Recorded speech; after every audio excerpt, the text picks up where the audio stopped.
La migraine est un problème fréquent, invalidant et une question m'est souvent posée. Est-ce que c'est une bonne chose de faire de l'exercice aérobique dans un contexte de migraine? Je réponds à cette question-là dans quelques secondes.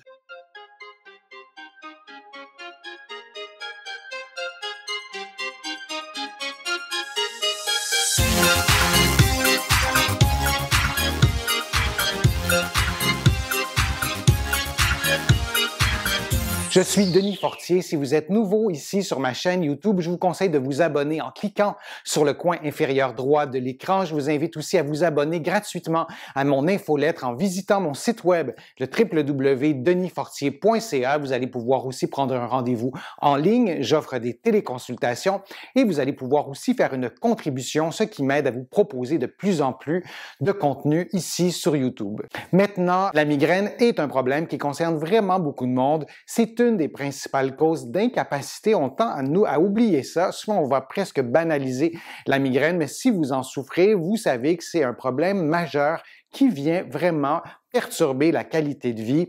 Ma vidéo d'aujourd'hui n'est pas de vous expliquer, de parler des causes de la migraine, mais il faut quand même dire que la migraine peut être d'origine héréditaire, ça peut être lié à un problème vasculaire, un problème qui se trouve à l'intérieur de la boîte crânienne. La migraine, c'est une sensation, une douleur de type pulsatile. Il y a plusieurs déclinaisons de migraine, donc c'est un vaste sujet, mais le but de ma vidéo d'aujourd'hui, c'est de répondre à la question, est-ce que l'activité aérobique peut diminuer l'intensité, la fréquence des migraines? Est-ce que ça peut améliorer la qualité de vie des personnes qui souffrent de migraines? Il y a des chercheurs de l'Université autonome de Madrid, du département de physiothérapie, qui se sont penchés sur la question et leur étude est fort intéressante. En fait, c'est une méta-analyse. Ils ont donc regroupé plusieurs études sur le sujet et ils ont tiré des conclusions de ce regroupement-là d'études. Alors, une méta-analyse a bien sûr un niveau de preuve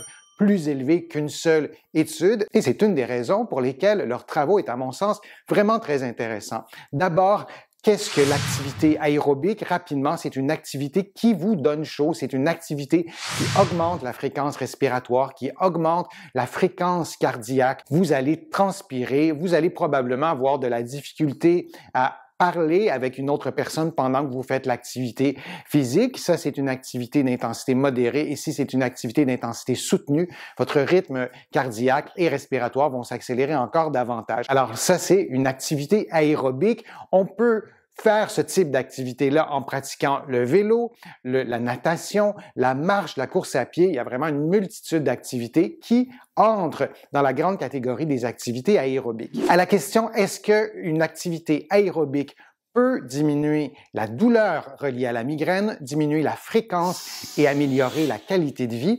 La réponse de ces chercheurs-là, eh bien, c'est oui.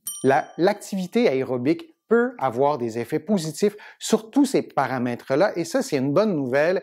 On cherche souvent des solutions qui sont non pharmaceutiques, bien que dans certains cas de migraine, les médicaments sont indispensables, mais si on peut également intégrer d'autres stratégies thérapeutiques non pharmaceutiques, je pense que c'est une bonne nouvelle. Et pourquoi de faire de l'activité aérobique vous aiderait à diminuer, par exemple, la douleur associée à la migraine ou la fréquence ou votre qualité de vie? Il y a plusieurs hypothèses qui ont été évoquées.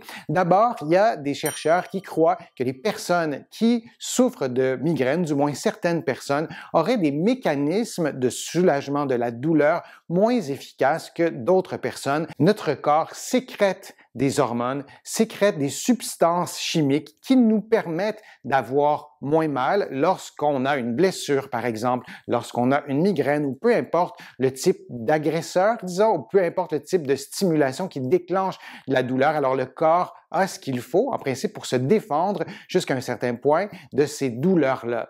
Et on pense que les personnes qui sont atteintes de migraine, leurs mécanismes de protection comme ça de la douleur, ces hormones, ces messagers chimiques qu'on libère, ces mécanismes-là, chez ces personnes-là, seraient moins efficaces. Et de faire de l'activité aérobique aurait un effet hypoalgésique. Le fait de bouger et d'activer la circulation sanguine, de stimuler le corps de plusieurs façons, notamment la respiration, les battements cardiaques, mais il n'y a pas que ça, aurait un effet hypoalgésique qui diminuerait la douleur à la fois à court terme, et ça c'est intéressant, mais aussi à plus long terme. Une autre hypothèse aussi avancée par les chercheurs, c'est que le fait de pratiquer une activité aérobique apporterait un effet de soulagement qui est relié à des aspects émotifs et des aspects motivationnels, donc les émotions et la motivation associée à la pratique d'une activité aérobique aurait également un effet de soulagement sur la douleur, mais aussi un effet sur la qualité de vie des personnes aux prises avec des migraines. Les chercheurs aussi de l'Université autonome de Madrid nous informent sur les paramètres de chacune de ces études-là qui ont été regroupées pour produire la méta-analyse, parce que la question qu'on se pose, c'est bien sûr de l'activité aérobique, mais combien de temps, à quelle fréquence,